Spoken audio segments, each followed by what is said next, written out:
Meu nome é Gustavo, vou começar falando sobre um pouco antes da primeira geração de computadores, que ela se dá início em 1940 a 1952. Daí a gente precisa voltar lá para o século XIX, onde os pioneiros foram o Charles Babbage e Love Alice, que era um matemático britânico, né? O Charles Babbage, que foi um homem muito à frente do seu tempo, ingressou na Universidade de Cambridge.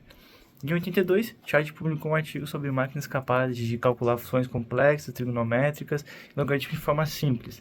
Em 1937, anos depois, foi mais uma nova ideia dos cartões perfurantes, mas por falta de verbos acabou, infelizmente, perdendo esse projeto e não podendo ser concluído.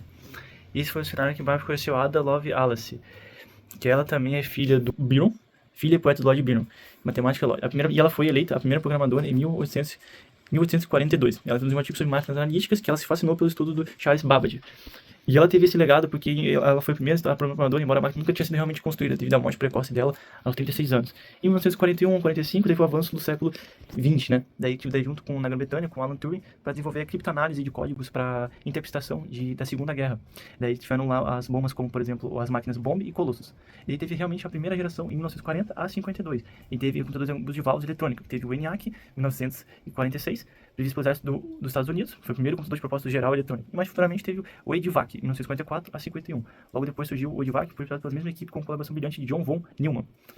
E depois, mais futuramente, com o sucesso militar, abriu porta para o mercado. Teve conjunto com a IBM, modelos como o IBM 7001 e o IBM 705, perdão, que foram os últimos grandes computadores de válvula. Mas eles tinham alguns problemas, por aquecimento excessivo, elevado consumo de energia e lentidão. Mas daí foi por isso que com eles que começou a se abrir porta para futuras vendas de computadores domésticos.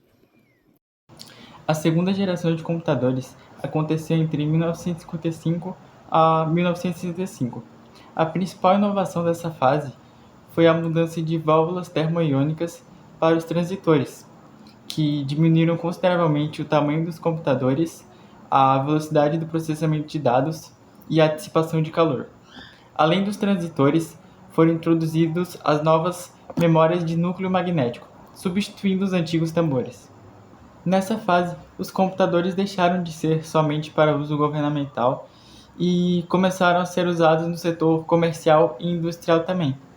Um exemplo de computador bastante utilizado nesse período foi o IBM 1401, que ele foi bastante popularizado pelas empresas pelo seu rápido processamento de dados. Nessa fase, a programação evoluiu de linguagem de máquina para linguagem de alto nível, facilitando a escrita do código. Duas principais linguagens criadas nesse período foi a Fortran e a COBOL.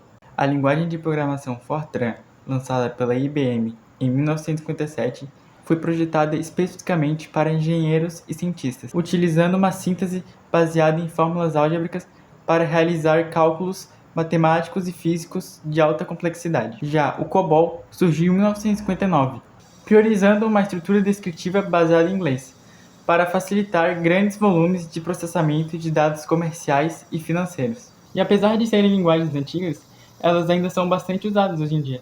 Por exemplo, a COBOL é bastante utilizada no setor financeiro, ou seja, bancos, agências, seguradoras utilizam bastante ela hoje em dia. Já a Fortran é utilizada para desempenho computacional, por exemplo, simulações científicas, engenharia, meteorologia. Então, por mais que elas não estejam nos holofotes, elas são bem utilizadas ainda atualmente. A terceira geração de computadores. Ela foi uma geração que durou de 1965 a 1971. Foi uma geração que foram introduzidos circuitos integrados, uma criação do engenheiro americano Jack Kilby. Eles substituíram os transistores individuais, que reduziram o tamanho das máquinas e melhoraram a confiabilidade aumentando a velocidade. Esses computadores eram mais eficientes, pois ofereciam maior desempenho e menor consumo de energia. Esses computadores também tiveram outras inovações, como o sistema de processamento remoto, tempo compartilhado e a multiprogramação, que ajudaram os computadores a trabalharem com mais eficiência. Algumas características desses computadores é que foram introduzidas as linguagens de programação de alto nível, como BASIC, Pascal, COBOL, Fortran, entre outras, que tornaram a programação mais fácil de ser feita. A capacidade de armazenamento aumentou, permitindo o processamento e armazenamento mais eficiente dos dados. Os dispositivos de entrada mudaram. Nas gerações anteriores eram usados cartões perfurados, mas agora são usados teclados e mouses, melhorando a interação com a máquina e o usuário. O tamanho foi reduzido e os custos diminuíram. Eles se tornaram mais acessíveis para que possam ser usados em empresas. Algumas vantagens desses computadores é que eram mais compactos e mais portáteis. Os circuitos integrados reduziram o tamanho desses computadores, tornando-os mais portáteis e diminuindo a necessidade de um espaço muito grande para armazená-los. Eles tinham uma maior eficiência energética, pois consumiam menos energia, e tinham uma menor geração de calor, devido ao efeito Joule. Eles tornaram os computadores mais eficientes e reduziram a necessidade de sistemas de refrigeração. Eles eram mais confiáveis, pois os circuitos integrados aumentaram a durabilidade desses computadores, o que diminuiu a ocorrência de falhas de hardware. A maior capacidade e o desempenho também aumentaram. Com isso, os cálculos se tornaram mais precisos, facilitando o processamento de dados mais complexos. Apesar de muitas vantagens, eles ainda tinham algumas desvantagens. Como o alto custo inicial, apesar de muito acessíveis, o custo de instalação e de infraestrutura ainda eram muito elevados. A fabricação desses circuitos integrados inseridos nessa geração ainda era um problema, pois exigiam tecnologia sofisticada, processos precisos e altos investimentos. Reparar esses circuitos também não era fácil, devido ao seu tamanho e design, necessitando técnicos qualificados.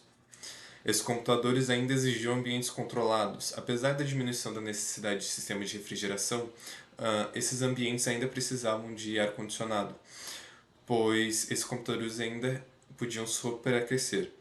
Eles podiam apresentar alguns problemas de compatibilidade com softwares antigos criados em gerações anteriores.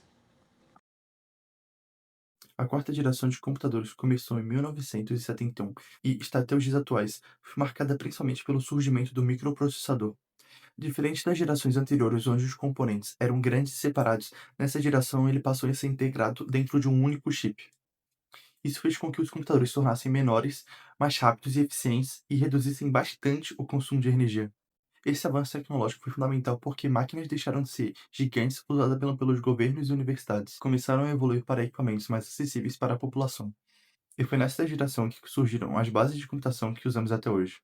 Um dos maiores marcos dessa geração foi o lançamento do Intel 4004, sendo considerado o primeiro microprocessador comercial da história. Foi desenvolvido em 1971 pela empresa Intel, fundada por importantes engenheiros como Robert Noyce e Gordon Moreau. O Intel 4004 reunia em um único chip funções que antes eram ocupadas por diversos componentes eletrônicos. Isso representou uma verdadeira revolução na computação, pois tornou possível criar computadores muito menores e baratos. Com a evolução dos microprocessadores, começou a surgir algo muito importante: os computadores pessoais, também chamados de PCs.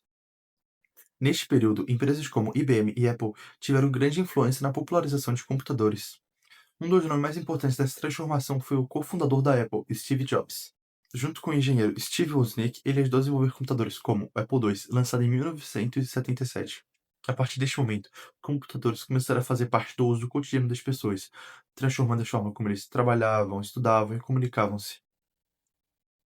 Portanto, a quarta geração foi responsável por transformar computadores de máquinas enormes e restritas a laboratórios para o uso pessoal do dia a dia das milhões de pessoas.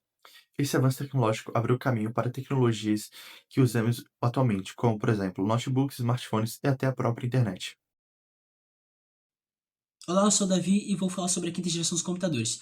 A quinta geração dos computadores ela é definida como um avanço gigantesco na tecnologia, onde ocorreu a transição de máquinas que apenas processam dados para máquinas que interagem, aprendem e raciocinam como seres humanos. E eu separei 7 destaques nessa geração, onde em primeiro lugar temos a inteligência artificial, a qual ela deixou de ser um dicionário de consulta e se tornou um estagiário proativo, aonde além de planejar, ele age e aprende com os próprios erros. Em segundo lugar, temos o hardware ULSI, a qual a gente conseguiu exprimir bilhões de transitores em um único chip, a qual isso aumentou muito a capacidade de processamento de um único chip. Em terceiro lugar, a gente tem aí a física com a robótica, onde implementamos a inteligência artificial dentro da robótica, e isso melhorou muito o desenvolvimento dos robôs, a qual agora eles conseguem, sem precisar de grandes programações neles, grandes repetições de gesto, eles podem aprender tarefas sozinhos. Em quarto lugar, temos a interface de ligagem natural, onde estamos substituindo teclados, como por exemplo,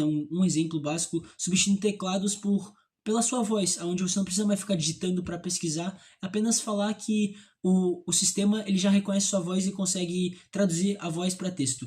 Em quinto lugar, a gente tem a nuvem e a computação de borda, onde a nuvem ela funciona como uma memória infinita, já a computação de borda ela traz mais velocidade. Em sexto lugar, a gente tem o ecossistema IoT e gêmeos digitais, onde bilhões de sensores criam um sistema nervoso global dentro da tecnologia, né? Isso permite gerar cópias virtuais das cidades inteiras para simular e otimizar o trânsito e consumo de energia em tempo real, como por exemplo, né? E em sétimo lugar, ainda está em processo de desenvolvimento a computação quântica, onde ao usar bytes que assumem vários estados ao mesmo tempo, ela resolve em segundos problemas que levariam milênios na computação tradicional, abrindo caminho para a sexta geração que vem por aí.